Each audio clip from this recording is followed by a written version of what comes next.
नमस्कार. परमे एकनिष्ठ पण तितकाच दुराग्रही असा श्री स्वामी समर्थ भक्त एकनाथ कानफाट्या याची गोष्ट आपण ऐकत आहोत. तर एकदा श्री स्वामी समर्थ बुधवार पेठेतील मोदीवाड्यात राहिले होते. समर्थ भक्त विरूपाक्ष व राचप्पा या मोदी बंधूंचा हा वाडा. संध्याकाळी सेवेकऱ्यात भांडणं चालली होती. मुद्दा तोच होता, आरतीनंतर स्वामी महाराजांचा जयघोष कुठलं नाम घेऊन करायचा.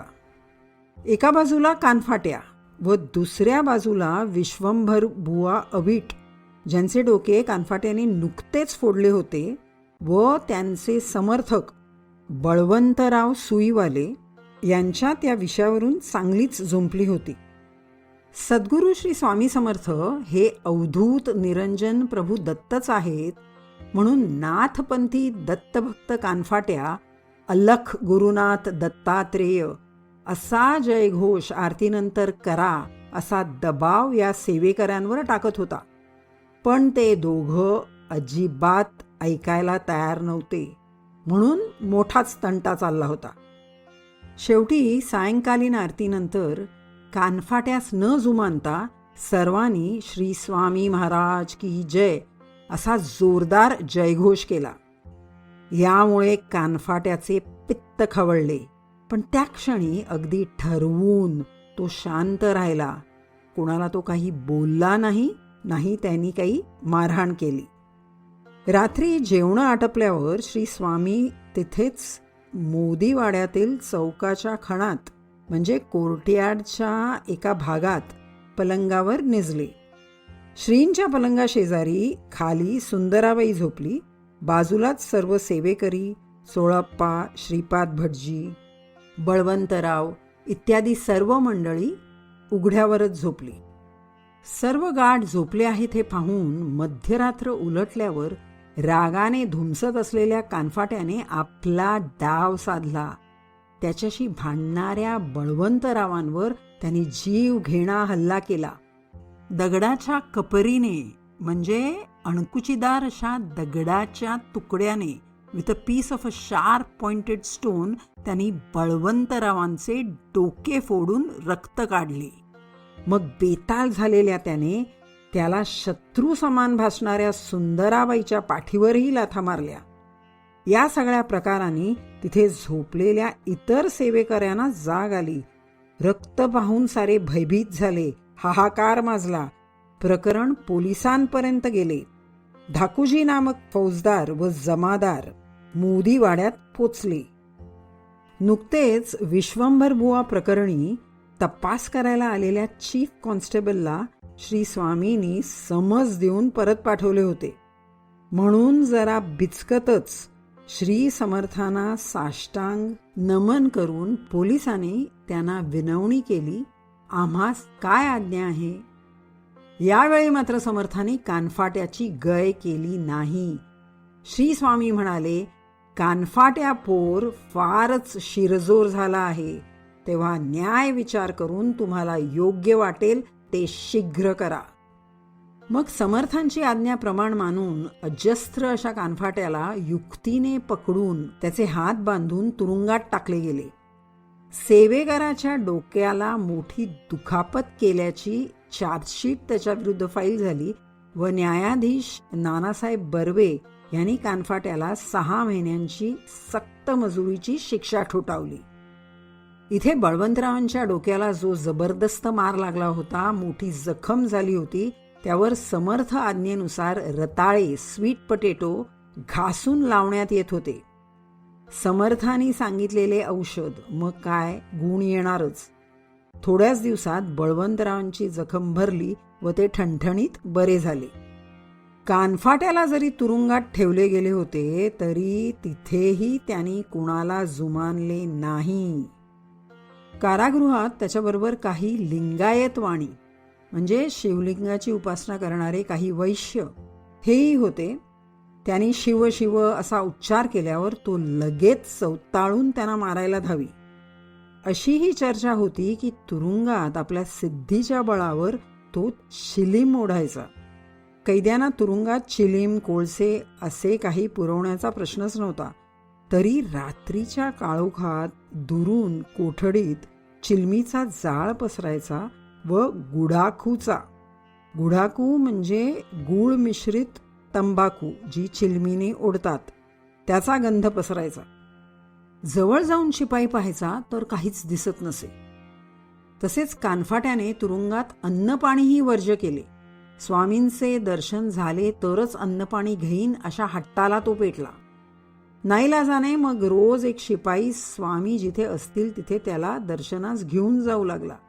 पण थोड्या दिवसांनी तो तिथेही दंगा करू लागल्याने त्याचे रोजचे दर्शन बंद करण्यात आले. एकदा श्री स्वामी समर्थ अक्कलकोटच्या धाकट्या वेशीबाहेर, वेस म्हणजे नगरद्वार, विलेज गेट, तर ही धाकटी वेस जी मुरलीधर मंदिराच्या समोरच्या बाजूस आहे तिथे लंडोरी बुवांच्या मळ्यात आले होते. फार पूर्वी म्हणजे सुमारे 650-700 वर्षापूर्वी इथे महान शिवयोगी महाराज राहायचे. लंडोरी हे त्यांचे मूळ नाव, आडनाव. अक्कलकोटच्या लोकांना या लंडोरी बुवांचा खूपच आधार वाटायचा. असेच एकदा जेव्हा अक्कलकोटी भयान दुष्काळ पडला होता व सर्व लोक पाण्यासाठी तडफडत होते तेव्हा अक्कलकोटचे राजे मदतीसाठी सर्व लोकांसह लंडोरी महाराजांकडे धावले. तेव्हा या फुलझाडांच्या मळ्यात उभे राहून या तपस्वी योग्यानी आपल्या अंगावरची घोंगडी झटकली. त्यानंतर लगेच त्या सर्व परिसरात खूप पाऊस पडला. मग लंडोरी बुवांप्रती कृतज्ञता व्यक्त करण्यासाठी राजांनी हा मळाच त्यांना बक्षीस म्हणून दिला. मग हे महान शिवयोगी या मळ्यातच राहू लागले. लंडोरी बुवांची बरीच शिष्यमंडळी होती. त्यात एक कलाप्पा पाटील होते. कलाप्पा हे लवकरच समाधिस्थ झाले. तेव्हा सद्गुरू लंडोरी बुवांनी आपल्या या लाडक्या पट्टशिष्याची भव्य दिव्य अशी समाधी बांधली. 5 फूट उंचीच्या या चौकोनी समाधीवर 17 फूट उंचीची प्रशस्त लांबरुंद अशी कमान आर्च आहे आणि समाधीवर शिवलिंग प्रतिष्ठापित आहे. तर स्वामी महाराज एक दिवस या मळ्यात आले. या छाती इतक्या उंचीच्या समाधीवर उंच अशा कमानीखाली येऊन बसले व समाधीवरील लिंगाची पूजा केली. महाराजांबरोबर त्यांचे नित्याचे भक्त सेवेकरी भुजंगा चपरासी, श्रीपाद भट, बाबासाहेब यादव इत्यादी होते.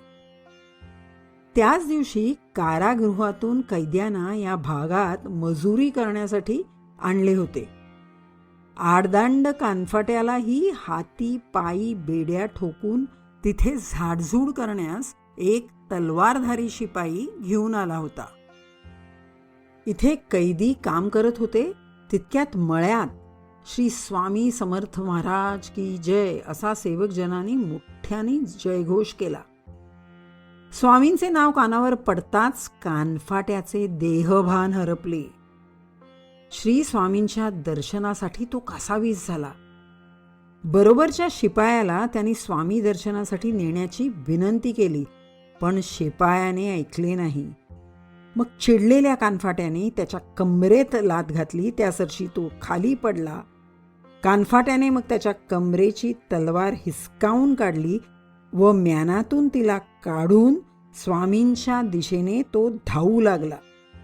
नागवी तलवार घेऊन खवळलेला कानफाट्या स्वामींकडे येताना पाहून सारे सेवेकरी भयभीत झाले.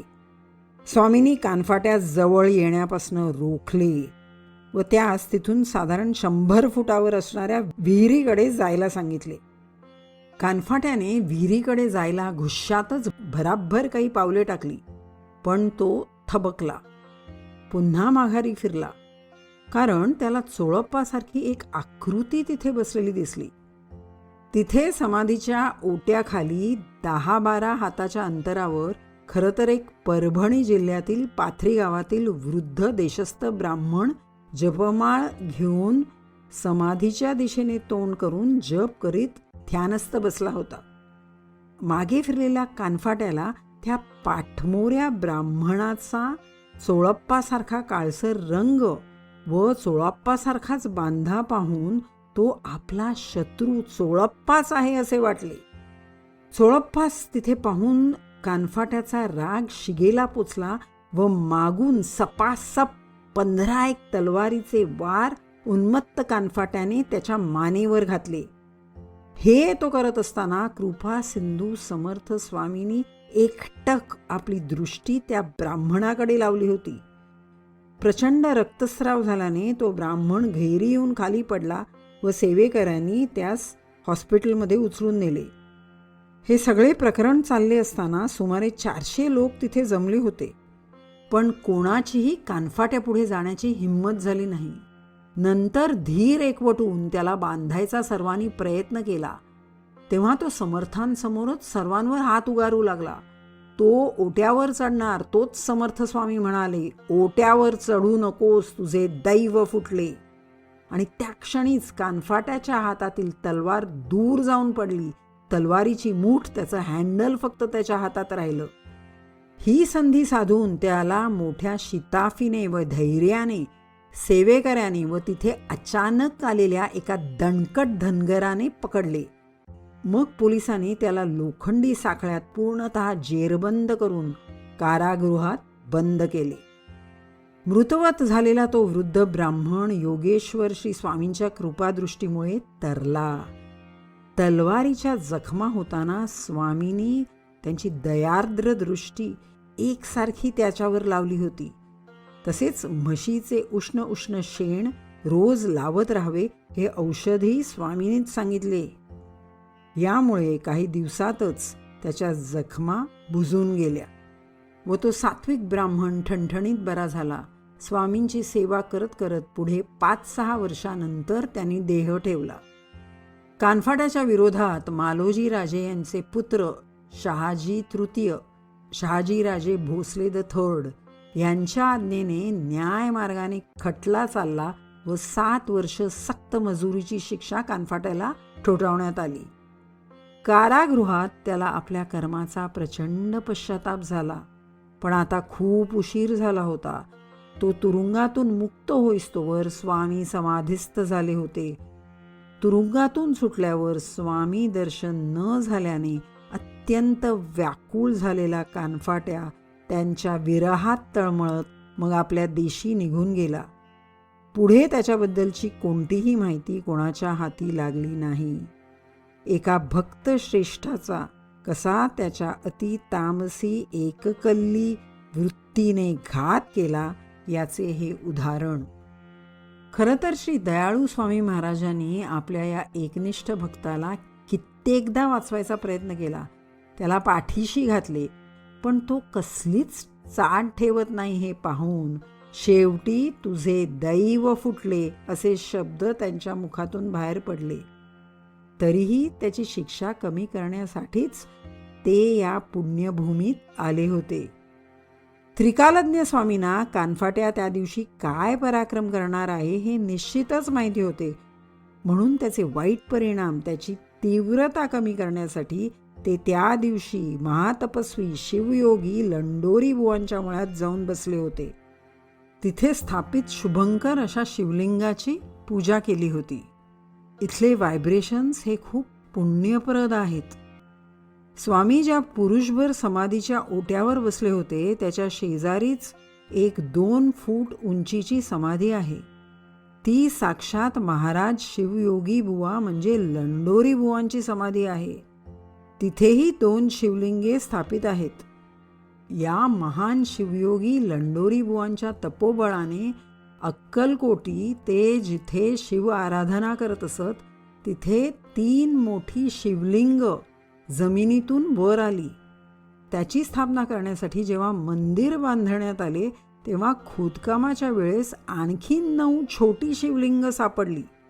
मग या सर्वांची विधिवत पूजा करून एकत्रित स्थापना करण्यात आली. हेच ते सुमारे 650 वर्षापूर्वी बांधलेले हेमाडपंथी श्री 12 ज्योतिर्लिंग मंदिर. श्री स्वामी महाराजांनी आपल्या पदस्पर्शाने हेही मंदिर पावन केले आहे. हे मोठे शिवस्थान आहे हेही त्यांनी सूचित केलेले आहे. हे देवस्थान अक्कलकोटच्या कारंजा चौकाच्या पुढे ST स्टँडपासून चालत 10 मिनिटाच्या अंतरावर सुभाष गल्लीत आहे. येथील सर्व व्यवस्था लंडोरी बुवांचे वंशज, ज्यांनी शिवयोगी हे आडनाव नंतर धारण केले, ते पाहतात. परब्रह्म मूर्ती श्री स्वामींना काय अशक्य आहे? ब्रह्मांड नायकाने ठरवलं तर ते काहीही करू शकतात. पण लंडोरी बुवांच्या मळ्याचे महात्म्य लोकांमध्ये प्रस्थापित करण्यासाठी, तपोनिष्ठ शिवयोग्यांच्या पुण्य स्मृतीला उजाळा देण्यासाठी ही जागा त्यांनी निवडली. या पावनभूमीत तलवारीचे अनेक घाव सोसूनही तो सदाचारी सात्विक ब्राह्मण वाचला. तो मृत्युमुखीच पडायचा, पण श्री स्वामींच्या इच्छेने तो वाचला व त्यामुळे स्वामींचा परमभक्त कानफाट्या याची जन्मठेपेची किंवा मृत्यूदंडाची शिक्षा वाचली. असे हे लीला विग्रही जगत्कृपाळू श्री स्वामी समर्थ, लीला स्थानांचेही महात्म्य वृद्धिंगत करणारे. तर आपण या पार्ट 8A मध्ये 2 गोष्टी ऐकल्या. पहिली पंढरीनाथाची व दुसरी कानफाट्याची. या दोन्ही गोष्टीवरून हे स्पष्ट होते की स्वामींना प्रसन्न करण्यासाठी प्रथम वाममार्ग व वामाचार याचा पूर्णतः त्याग करणे अत्यंत गरजेचे आहे. वाममार्ग म्हणजे वाकडा मार्ग, छल कपट याचा मार्ग. वामाचार म्हणजे अघोरी तंत्रमंत्र विद्येचा उपासना प्रकार.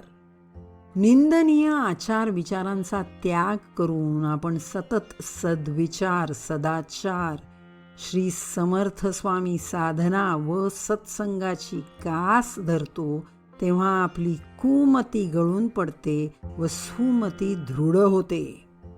असा भक्त जेव्हा कळवळून स्वामींना दुष्ट शक्तींपासून वाचवा, काळ्या कपट विद्येपासून रक्षण करा अशी विनवणी करताना, परकृत्या थोपव, शत्रूने केलेली करणी थांबव, थोपवून धर, स्टॉल कर, माझ्यापर्यंत पोचू देऊ नको, परमंत्रा शांतव, वैर्याने केलेले जादूटोणा इत्यादी अनिष्ट मंत्रांचा प्रयोग, त्या मंत्रातील शक्ती तू शांत कर, त्याचा नाश कर, मिटिगेट कर, त्याचा इफेक्ट नलिफाय कर.